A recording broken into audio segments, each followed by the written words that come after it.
आरव एक शांत और संकोची लड़का था। उसे किताबें पढ़ना और अकेले रहना पसंद था। कॉलेज की लाइब्रेरी उसका सबसे पसंदीदा जगह थी।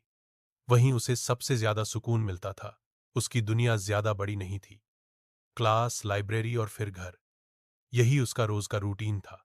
एक दिन जैसा हमेशा होता था, वह लाइब्रेरी के उसी कोने में बैठा था जहां खिड़की के बाहर पेड़ दिखाई देते थे।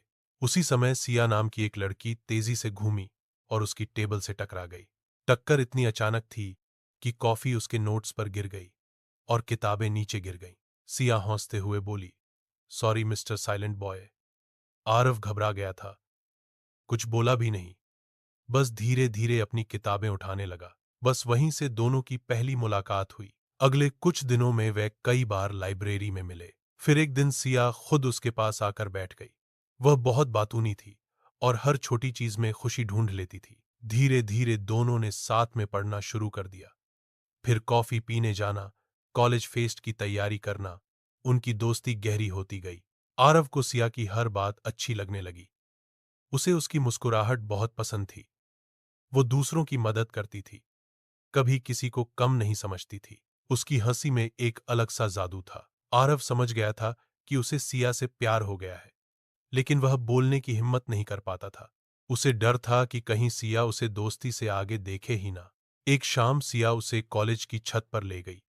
हवा चल रही थी और सूरज ढल रहा था। उसने कहा, तुम्हारे अंदर बहुत कुछ है आरव, तुम बस खुद को कम समझते हो। इस बात ने आरव को अंदर से छू लिया। वह मुस्कुराया, पर कुछ बोला नहीं। दिन बीतते गए।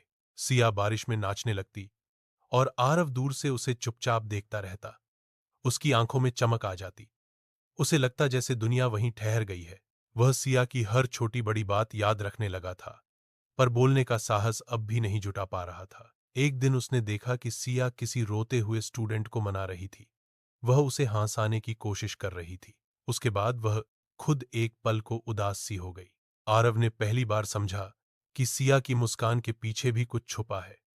वह खुश तो दिखती है, पर एजें जता देती है कि उसे कोई परेशानी नहीं। उसे लगा कि शायद सिया सबके सामने मजबूत बनने की कोशिश करती है। धीरे धीरे आरव सिया से दूर होने लगा। उसे लगता था कि वह सिया के लायक नहीं। वह मैसेज का जवाब देर से देने लगा, नजरें चुराने लगा। सिया यह सब समझ रही थी। उसे बुरा लग रहा था। एक दिन सिया ने उसे पार्क में बुलाया। मौसम बदल रहा था, बादल घिर आए थे, हवा तेज थी। सिया ने सीधे पूछा, तुम मेरे से दूर क्यों जा रहे हो? आरव ने नजरें नीचे करते हुए कहा, क्योंकि मैं तुम्हारे जैसा नहीं हूं। तुम खुश, चमकदार और सबकी पसंद। मैं बस एक साधारण लड़का हूं। तुम्हारे जैसा कैसे हो सकता हूं? सिया की आंखें भर आईं। उसने कहा, तुम जानते हो, हर बारिश कुछ अच्छा लेकर आती है। मुझे भरोसा है, इस बार भी कुछ अच्छा होने वाला है। उसी समय बारिश की पहली बूंद गिरी। आरव ने उसकी आंखों में देखा और धीरे से कहा, अगर मैं कहूं कि वो अच्छा तुम ही हो? सिया ने आंसू पोंछते हुए हल्की मुस्कान दी, तो फिर मैं कह दूं, तुम मेरे मौसम हो। दोनों धीरे धीरे एक दूसरे के करीब आए। आरव ने पहली बार उसका हाथ पकड़ा।